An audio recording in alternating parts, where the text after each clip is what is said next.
All right, welcome everyone. I am Dr. Michelle Mazer, and you are here because we're going to be talking about speaking today and how to build your business through public speaking. And I have two very, very special guests here with me. I have Tracey Warren, who is a social media maestro, and she speaks about social media, but more than social media. And I also have Michelle Evans, who is a brilliant marketing strategist. She is like the pitching queen of guest post, podcasting, speaking gigs, you name it, she can pitch it.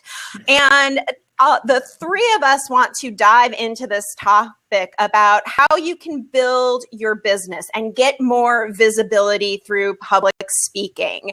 And both of these women have been through my Rebel Speaker boot camp and have not changed, but developed and refined their core message. So what was that? I've changed. Oh yeah, you've actually radically changed, and we're going to talk about that because you're a great example. For one of the things I want to talk about.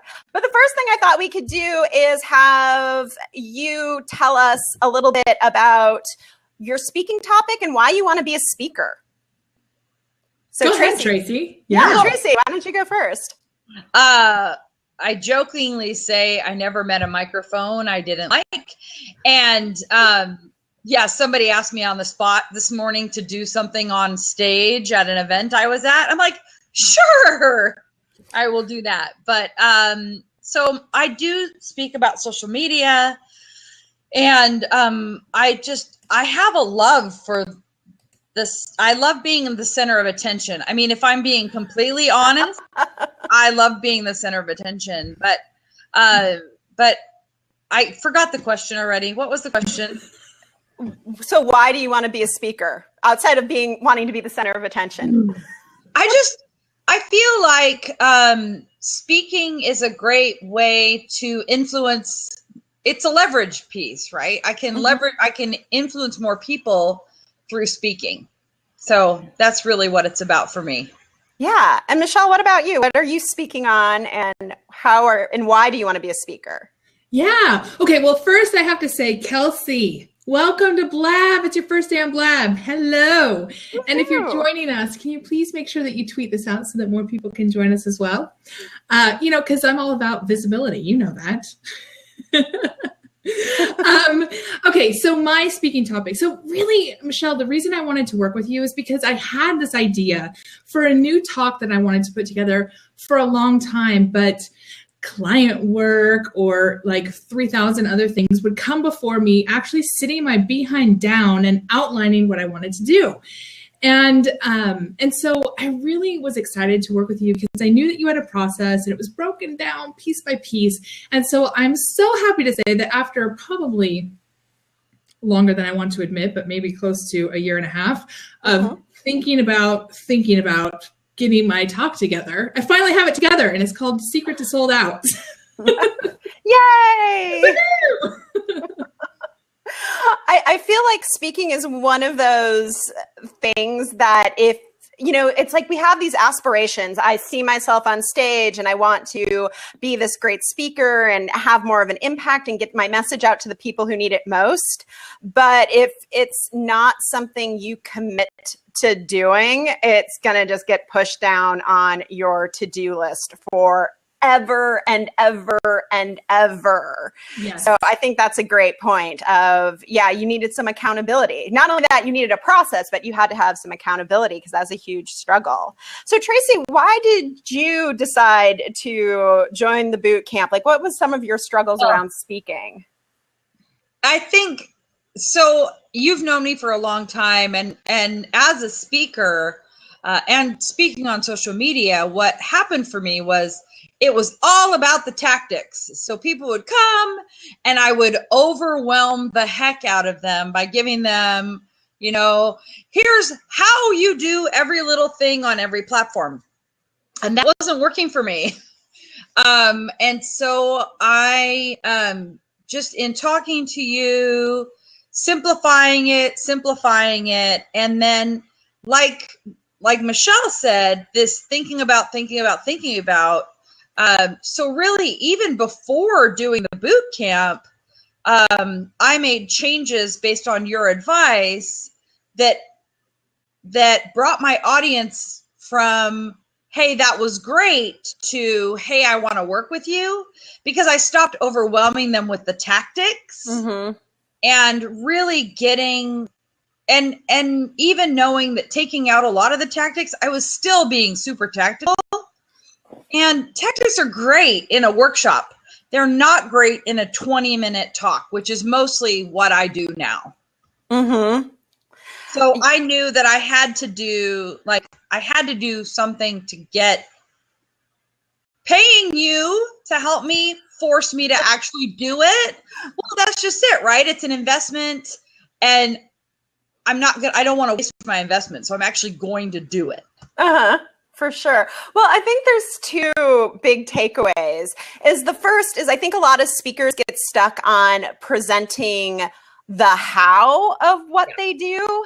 And when you only have 20 minutes, you can't, you can't teach us Facebook. You can't teach us like marketing strategies. And focusing more on the what behind it, or the why behind it, I think is very important. And I thought what's so interesting about your story is that you were speaking on social media tactics for a long time, and you're like, oh, you did such a great job. And Tracey also noticed that the same people were coming to see her speak over and over and over and over again, and they did nothing with her message. And that's something like if you want to build your business with speaking, if you want more visibility, you need the audience to respond to you. And the problem was Tracey was going through and being like, I'm going to teach you how not to be craptastic on social media. But they were already not being craptastic on social media by avoiding social media.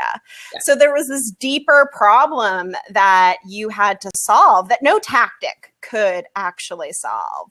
Nope. So I think that's, as speakers who are joining us, don't get bogged down in the tactics. You want to keep to that higher level strategic viewpoint where you can really produce a result for people. Yeah. Okay, I just have to say, welcome, Lena. I see you from Gratitude 6. So excited you're here. Aw, thank you for joining us. Yay. Yeah, and I think, just building off of what you were saying, Michelle, that, in 20 minutes, you really can't teach tactics. And the thing is, your audience doesn't want to hear it either. They want to be engaged. They want to be moved. They want to hear a story. They want, they just want that what's possible kind of thing, or, whatever it is. But I can go to tactics too, because I love what I do. And so that's part of the reason why it took me so long, is because I was used to doing webinars where you would set it up and then I would teach something. And I was like, this is not going to translate well to an in-audience, 20-minute talk. Just doesn't. Yeah. So Michelle, a question for you. What's your bigger vision for speaking in your business?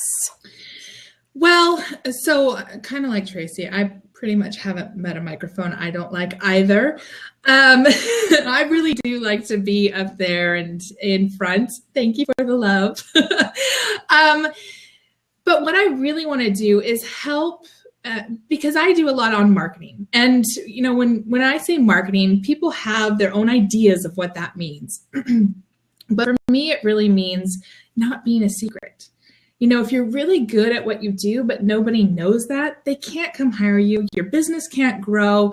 It's just really hard. And so marketing, I wrote a blog post, I know you saw this, back in November, called 103 Ways to Get More Clients. I have done all 103 ways in my 20 years of doing marketing. But that doesn't mean that you should. And it doesn't mean that I should teach you all 103 ways either. You probably need one, maybe two. And for me, speaking is one of those ways, because I get a lot of energy off the people in the room, off of, their facial expressions or what they're writing down. And I can see the impact of what I'm doing. Whereas when I'm doing things that are, like email marketing or whatever, I don't get that kind of vibe. And so I don't feel the energy of my business as much, I don't get as excited. But with speaking, I'm like, you know, afterwards, when you have this rush of people who are coming up to you, giving you their business cards saying, I have to talk to you. That's amazing. Yeah. That's fun. Yeah, it's super fun. And especially, I mean, I know, well, all three of us work from home. Yeah. And like, I'm coming to you live from my couch currently, but I think that human connection that speaking gives is so important for developing rapport. But I think the other thing that you're doing that is really smart is that you have a strategy for how your speaking is tied to your business. Yeah.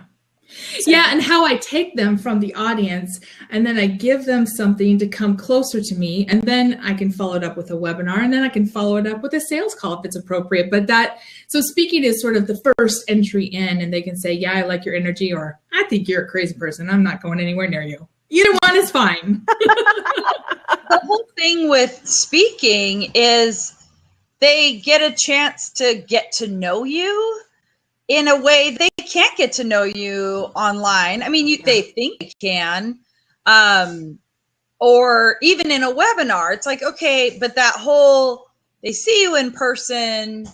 I was going to say know, like, and trust, but I know that part of what you talk about, Michelle, is you don't have to like me to work with me, right? Like, screw the know, like, and trust. Yeah. Yes, screw it.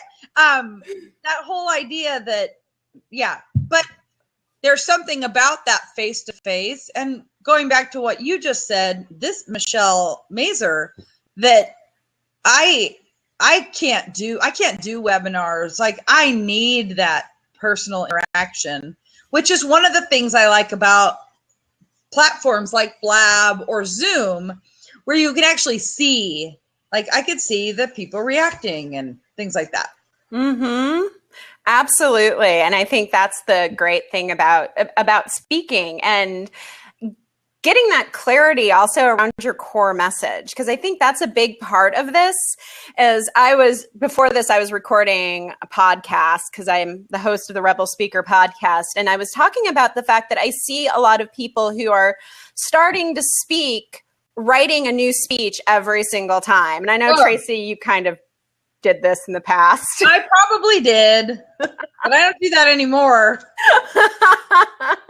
Well, and the problem with that is then you end up diluting your message because you're just about getting the speaking gig. So maybe sometime you're talking about Facebook, then you're talking about Twitter, and then you're talking about something else.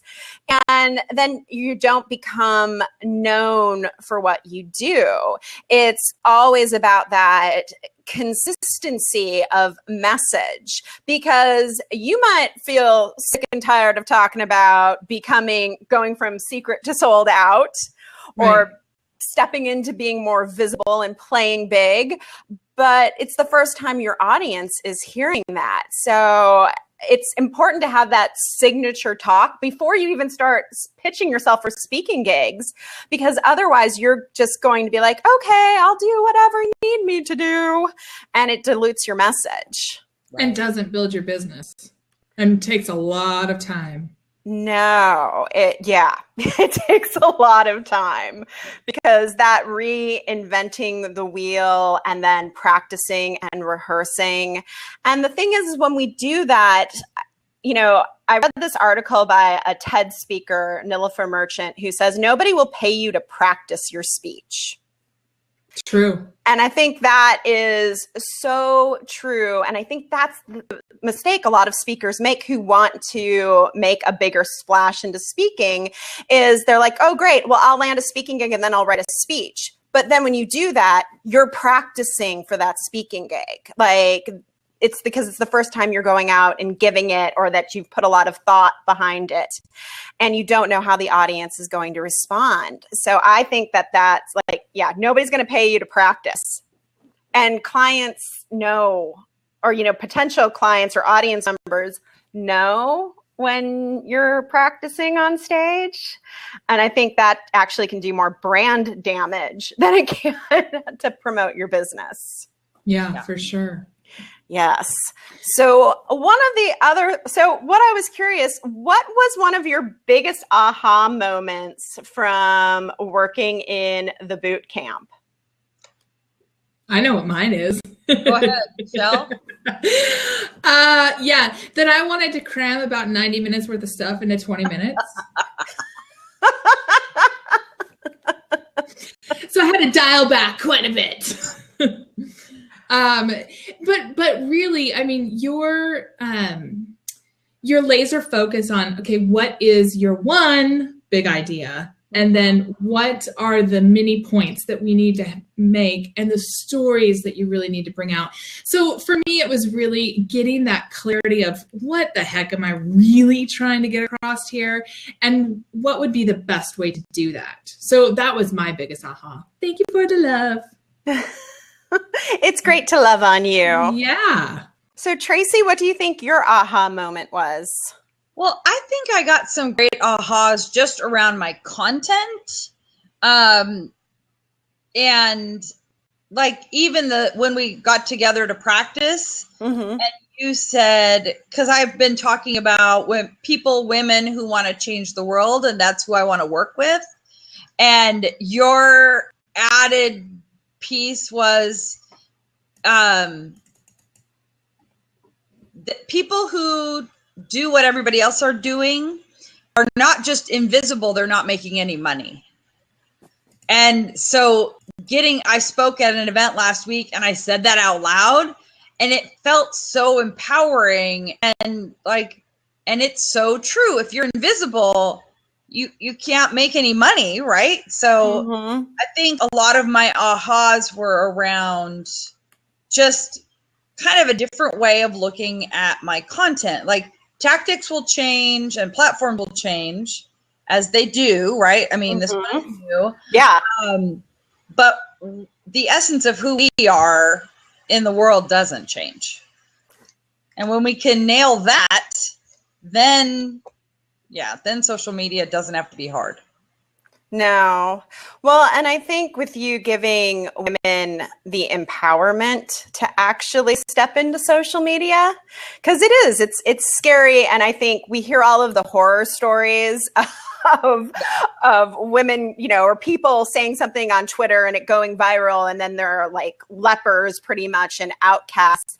And that doesn't happen all that much. It makes the news when it does, but I think it's one of those things that holds us back from greater visibility. And it was great to kind of unpack that with you, because I knew for you, visibility and playing big are so important to your people that you want to work with, and to your message and to your brand and who you are in the world, that bringing that out in a bigger way would have a more positive impact on your business.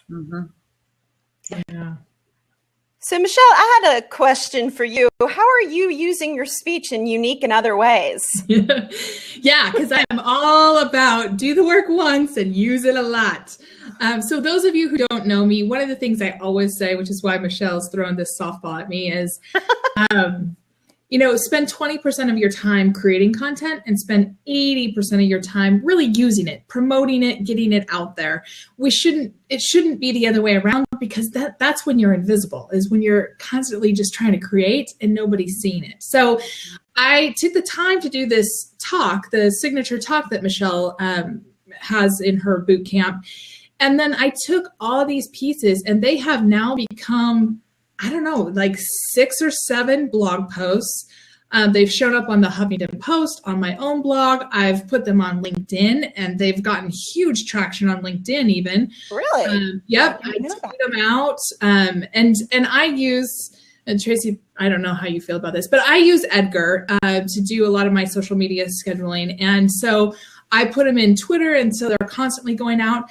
Then I've also taken pieces of this, and I do a lot of guest podcast interviews. So I'll go on other people's podcasts, and I use those pieces there. So I have consistency of message. I'm not having to redo things every time. I know the stories that I want to tell and how it all relates back to my business. And it's just like I sat down and did the hard thinking work and got it really clear. And then I just take it to every other piece of content that I can create, which has been good.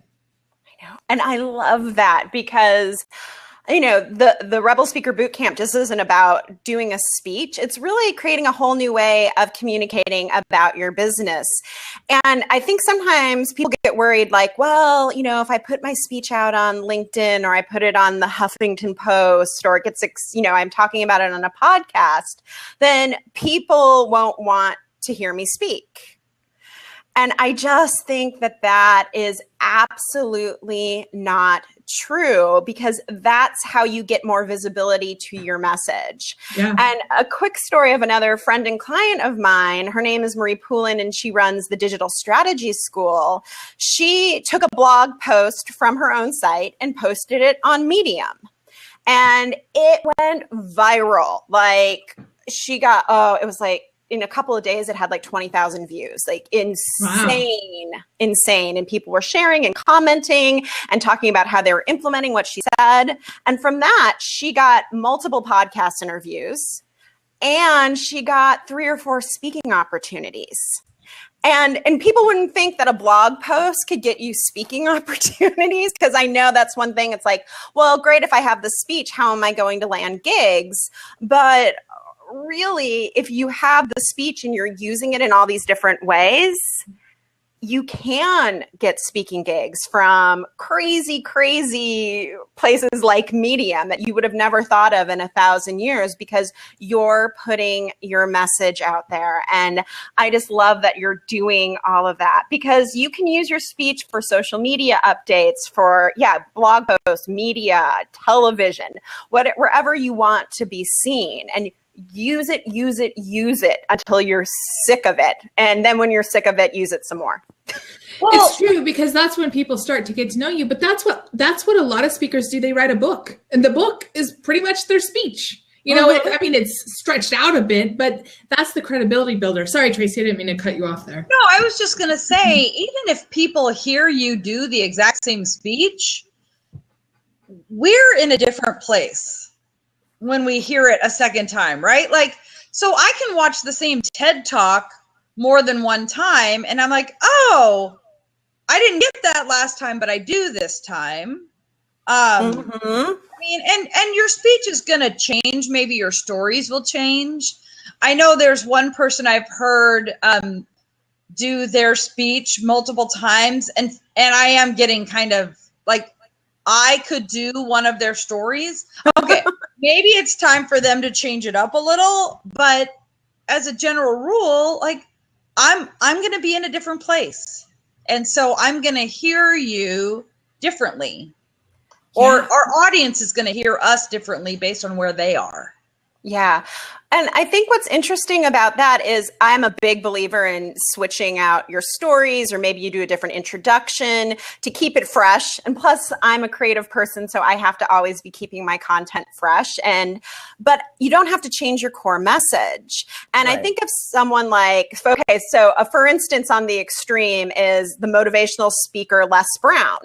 If you hear him speak multiple times, he does the exact same speech, tells the exact same stories, the exact same jokes. He even gestures and has like his stage directions the exact same. And that's a real extreme example, but he makes lots and lots of money because he's perfected that speech and got it out there. And that, but on the, well, it's not the other extreme, but it's kind of like the other side of the coin is someone like Sally Hogshead, who always talks about how to fascinate, and the core content and message is the same, but she's always adapting and switching it out some. So she might have different case studies, different stories she's telling. She might have a different opening or, introduction, attention getter line based on her audience. But that core message about fascinate is always there. And as a speaker, that's what you want to get to, especially if you struggle to land speaking gigs. Like maybe you land one and then months go by and nothing happens. Because Tracey, I know you know this. The best way to get more speaking gigs is by speaking. Yeah. Love a concept. Yeah. Yeah, but it's true. If you know, so that's one of the powers of your boot camp is you hone in on what is that core message and what are those core teaching points. But, I have probably 7 or 8 stories for each of my core teaching points that I could switch out depending on who's in the audience, who went before me, who's coming after me, what the context is, all that kind of stuff. But I know the core of what I'm trying to get across. So it doesn't have to be scripted per se, but I have to be thoughtful in what is it that I'm trying to land with you. And so that I think is what really appealed to me on yours versus some of the other programs that I've paid for and not used because it was very formulaic, where it was like, you must do this, then you must do this, then you must do this. And yours had structure, but it wasn't so like, now you open this pane and now you close it and now you open the next one kind of thing. Yeah. Well, and that's kind of, if I could just, a little, I know that you might be ready to talk about this, but I don't want a formula. Yeah. Like, I want structure, but not a formula. Yeah. Right. Like, you go see people speak and you're like, oh, they worked with so-and-so because they're doing this or that, which is, it's okay. But when it starts to look like a formula, as an audience member, I'm checking out. I'm like, oh, okay, I know what they're going to do next. They're going to tell me a story and then they're going to pitch. And then they're going to tell me a story and then they're going to pitch. And that's time for me to check out. Well, and I've had that experience too, where I have sat in the audience and someone's gotten in front of me and I was like, oh, they're doing the Lisa Sasevich or they're doing the Callan Rush thing. And I know it right away. And then actually neuroscience explains why your brain shuts down. I find this super fascinating because your brain goes, oh, I've heard this before. I need to reserve energy. You don't need to remember this. And we just check out. And so one of the things that I love about doing the boot camp is that it has structure, but it has so much flexibility for creativity. And I think my favorite part of it is getting into the mind of the audience and figuring out exactly what they need and where you can meet them so they don't check out of your message. Because I've seen totally engaging speakers who 10 minutes later, I couldn't tell you even the topic of their speech because my brain was like, heard this before, don't need to listen. And so our jobs as speakers is always to disrupt. Yes, and keep them on the edge of their, like, what? I want to hear the rest of that. Yeah, I know one of the books that I've been loving lately is called Pitch Anything. I'm reading that. So I love this book. It's by a guy who does like huge finance deals, but his whole thing is keep them on the edge of their seat, frame it up and keep them on the edge of their seats. So they're always like, oh, what's going to happen next? And if you think about somebody who's a super engaging storyteller, that's what they do. They kind of like zing you with this nugget and you're like, wait, what? And so you're listening, sort of leaning forward instead of like, oh gosh, when is this going to be over? And I think so the structure that you have allowed me to bring more of that in versus some of those other programs that I had looked at that were in bots, where I was like, I just don't see myself doing this. Well, and I think at the end of the day, your speech has to feel like you. Yeah. Like, oh, okay, so this is a little ranty, but I am so over the listicles of speaking. Like, here are 31 things you must master in order to be an amazing speaker. And that is just such crap. Like, you don't need to master 31 different things. Public speaking is not a checklist.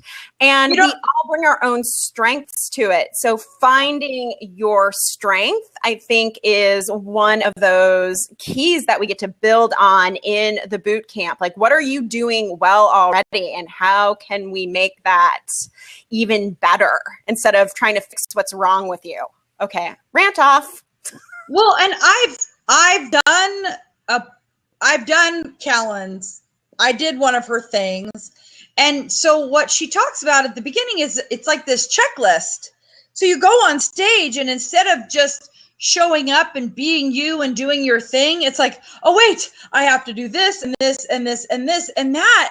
Like, no, I got to get out of my brain, right? Like, if I'm in my brain, then I'm not connecting with the audience, right? I'm focused on me, and it's not about me. Yeah.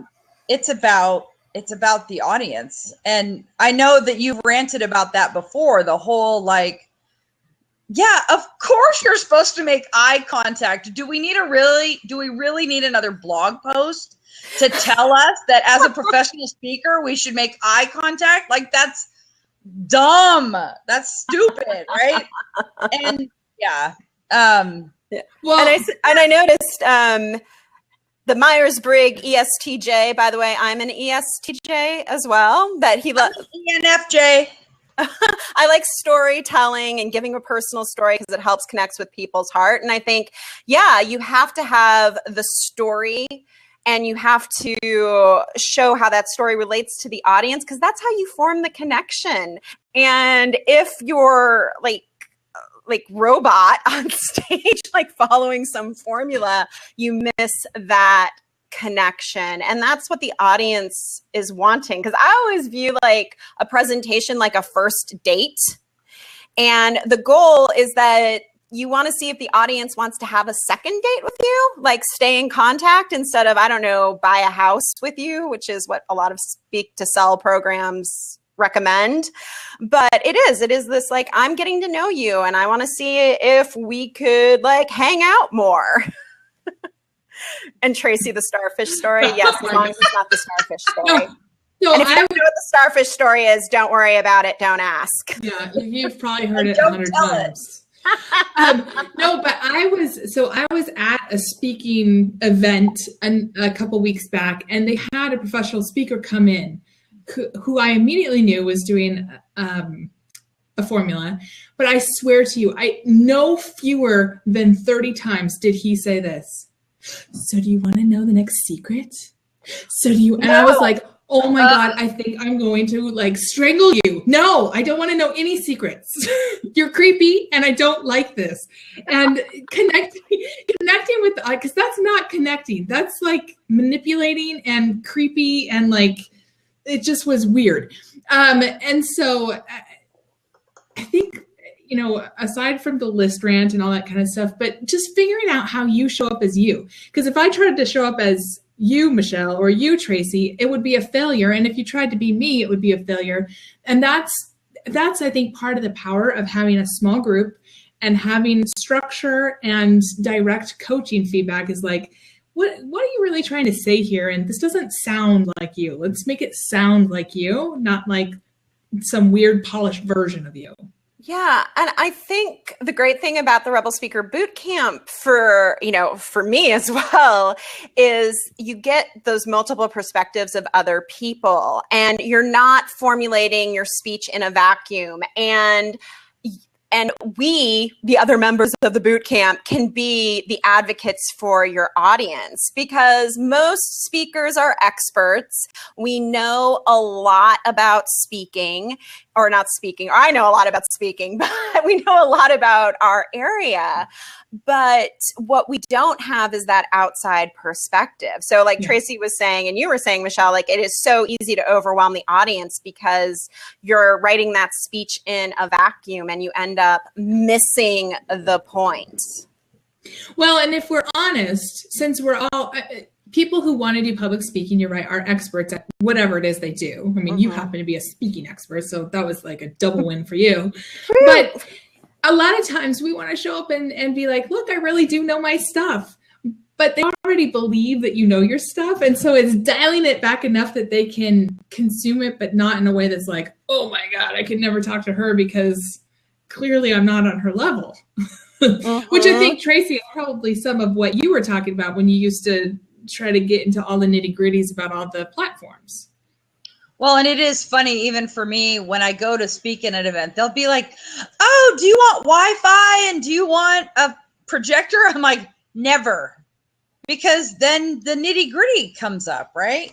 And I think for one of the things I want to add to the whole group dynamic of the boot camp, especially because Michelle Evans and I were in it together because we both do talk about marketing. That was like you would say something and I'd be like, oh man, that was good.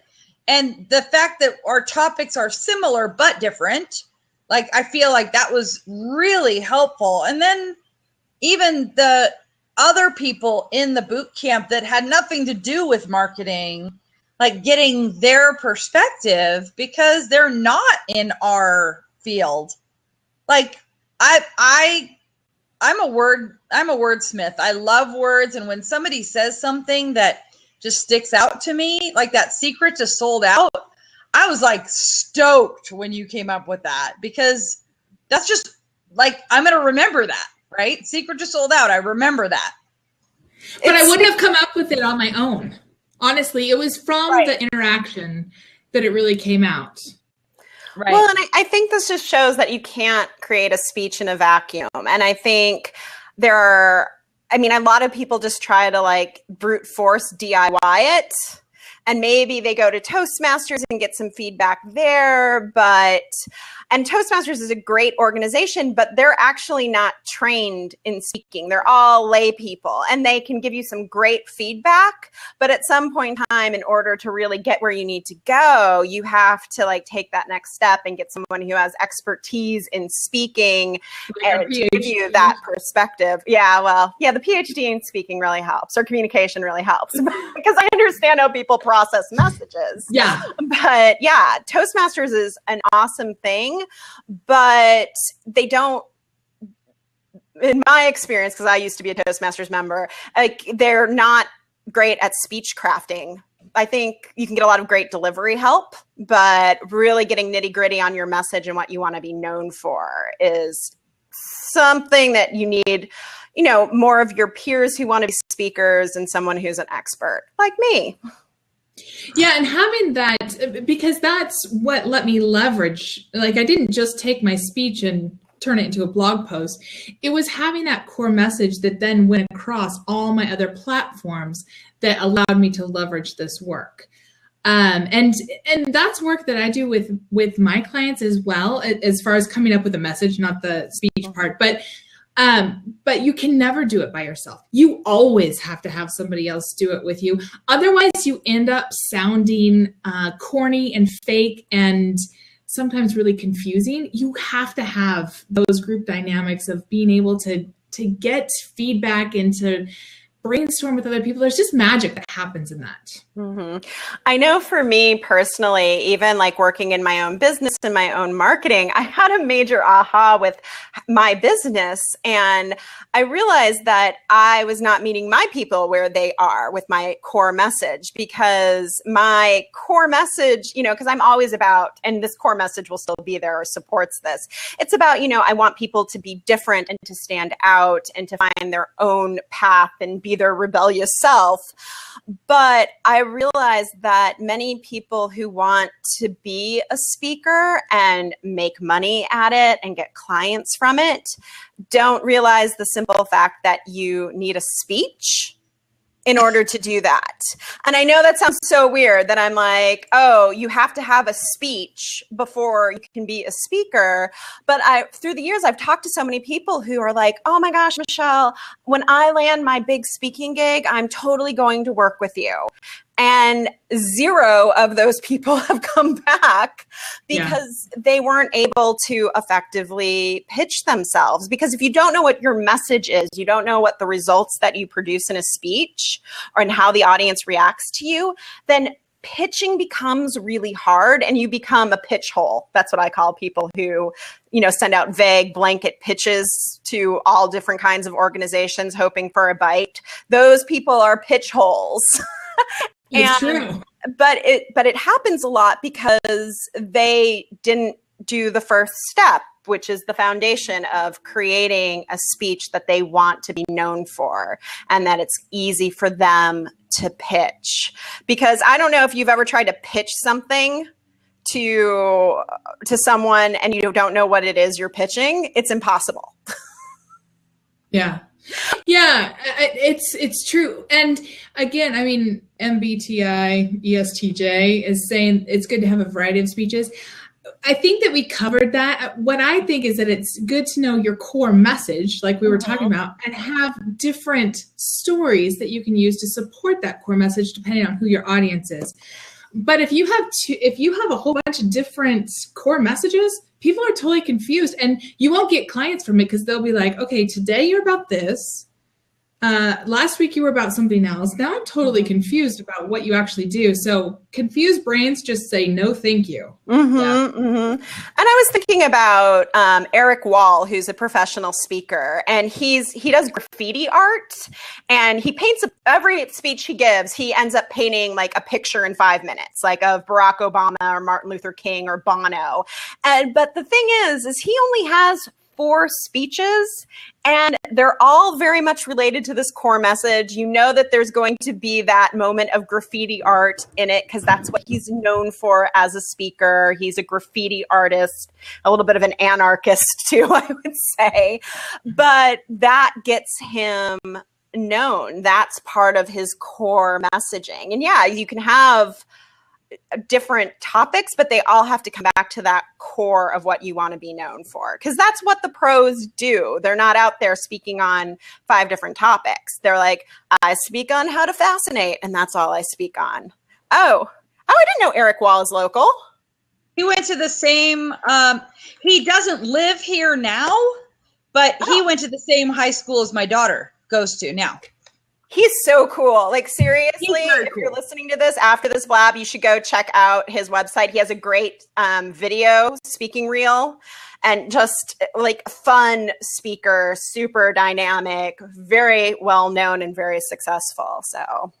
But that's the point again, too, is having that core message so that when somebody does go to your website, when they see your bio in a guest blog or whatever, that it's all coming back and they go, yep, I know Michelle Mazer is about communications, about speaking, about being a rebel speaker. Like, I'm not surprised when I see that.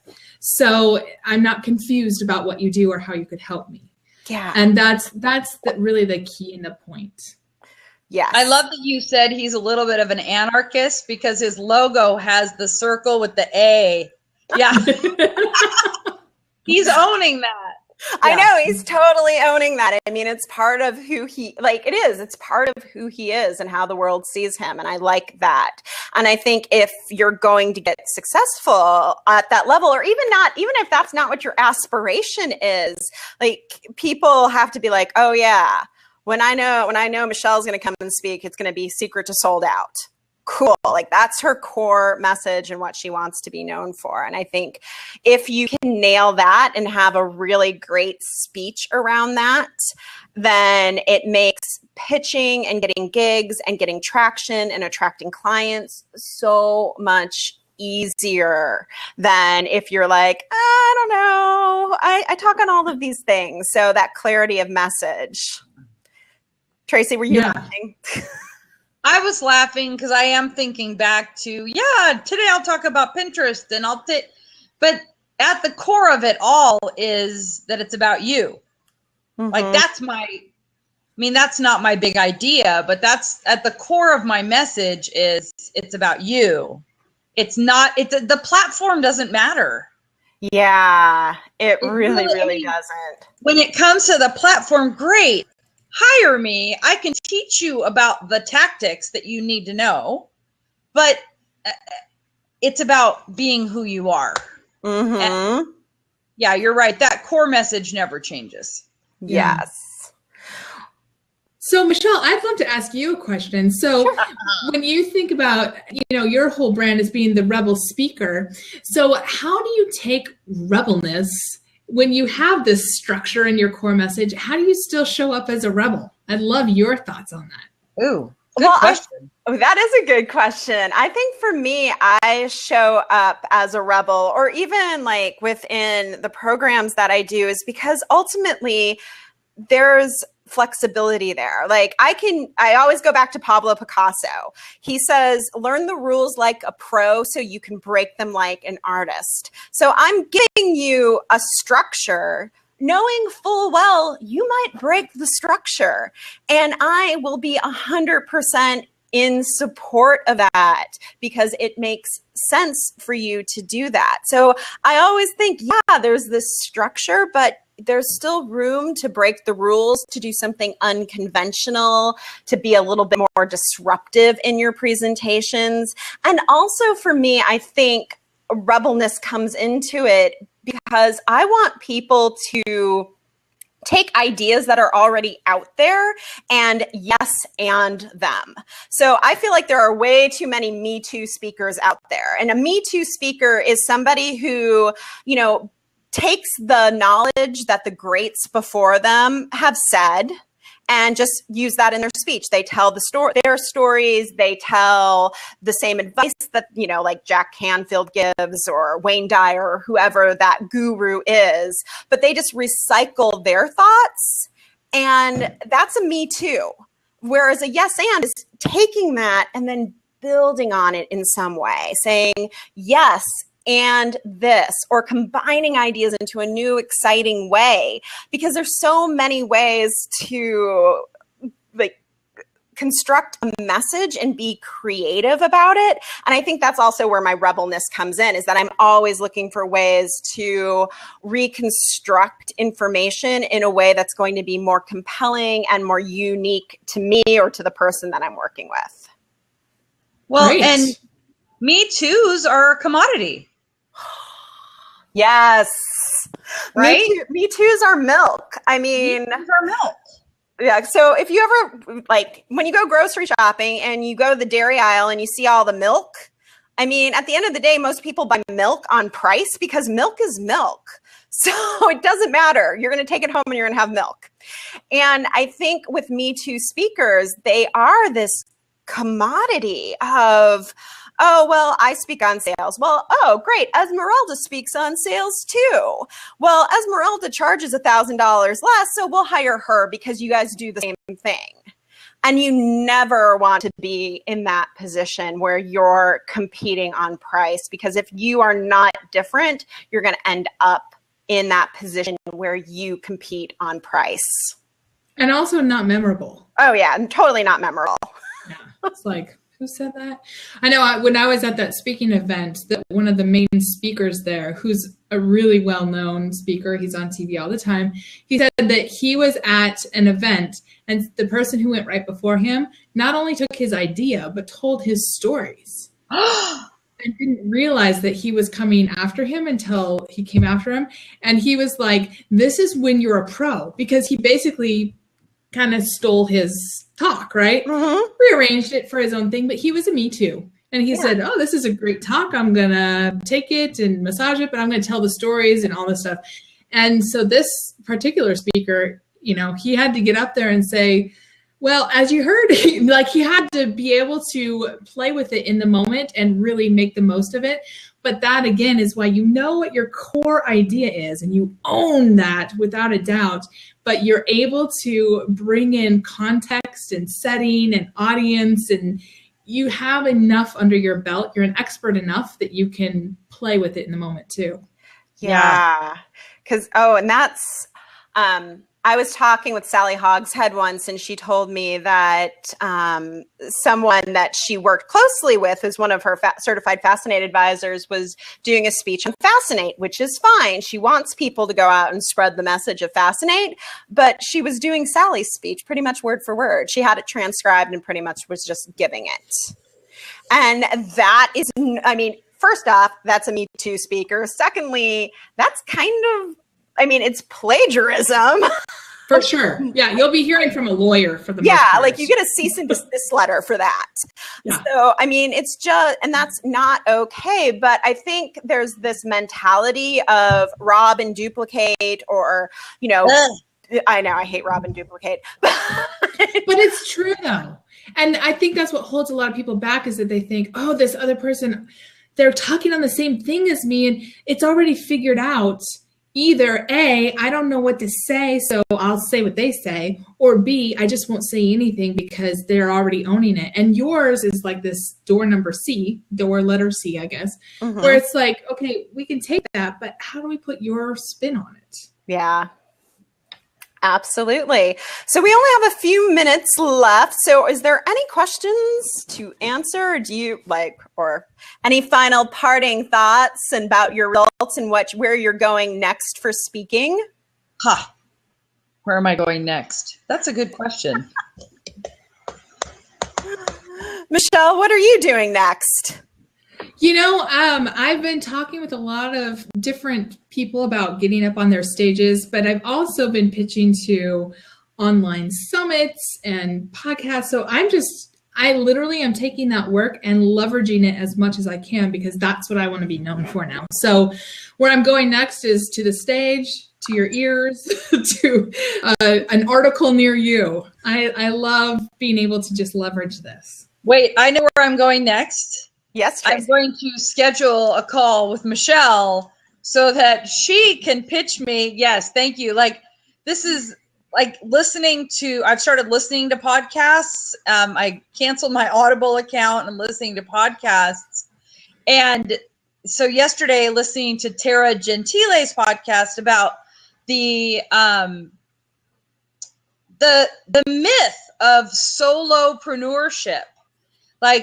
The thought of I'm a solopreneur, and people take pride in that, and yet it holds them back because they think, oh, solopreneur, I have to do it all. And I'm so done with that. I'm so done with people who can't afford it and don't have time, because all of that is absolute crap. So that's what's next for me, Michelle, is you and I need to chat about how I might hire. Yeah, give me some props for that. How I might hire you, because I'll never do it. I mean, even that thing you said at the beginning about spending 20% of your time creating content and 80% of your time leveraging it.